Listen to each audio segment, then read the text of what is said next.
Attention famille, voici un chauffeur de taxi qui est parti louer la maison d'un sorcier avec toute sa famille sans savoir. Histoire vraie, l'affaire se passe au Gabon. Voici le chauffeur de taxi en question, un Béninois. Ce qui se passe donc est que le Béninois en question vivait dans une grande maison avec sa famille, un 3 pièces avec toute sa famille. Mais pour pouvoir faire les économies, il a décidé d'aller en location et prendre un 2 pièces. Il se donne un peu baladé et il est entré dans une grande concession et il a trouvé une chambre. Et le prix était extrêmement abordable. Un 2 pièces à 120 000. Le prix était tellement abordable qu'il ne s'est pas posé de questions et il n'a même pas cherché à se renseigner sur le lieu. Il a juste accepté et il a signé le papier. Quelques temps plus tard, donc, il a aménagé dans la maison. Après donc avoir aménagé, à partir du moment où il est entré dans la maison jusqu'à il a commencé à habiter, tout dans sa vie a commencé à ne plus fonctionner en fait.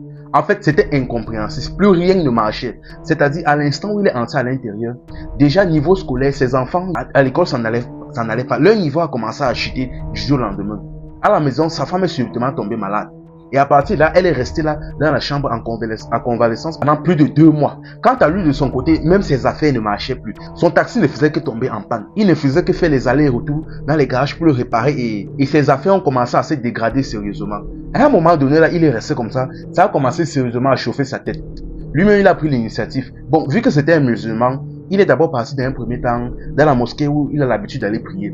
Il est parti voir l'imam. Il a expliqué son problème. Bon, avec tous les gars à l'intérieur, ils ont commencé à prier, ils ont fait quelques rituels, ceci, cela et basta. Il est parti, on lui a demandé que non, à partir de là maintenant, tu vas donner à manger aux pauvres, tu vas faire du bien, ceci, cela et ça va aller.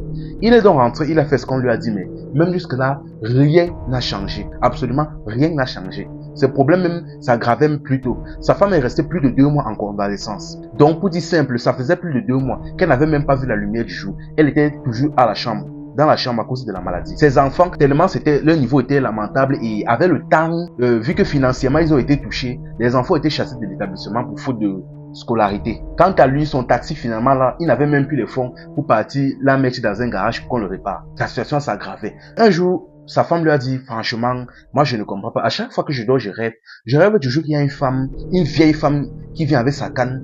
Elle commence à me tanguer, elle commence à appuyer mon cou.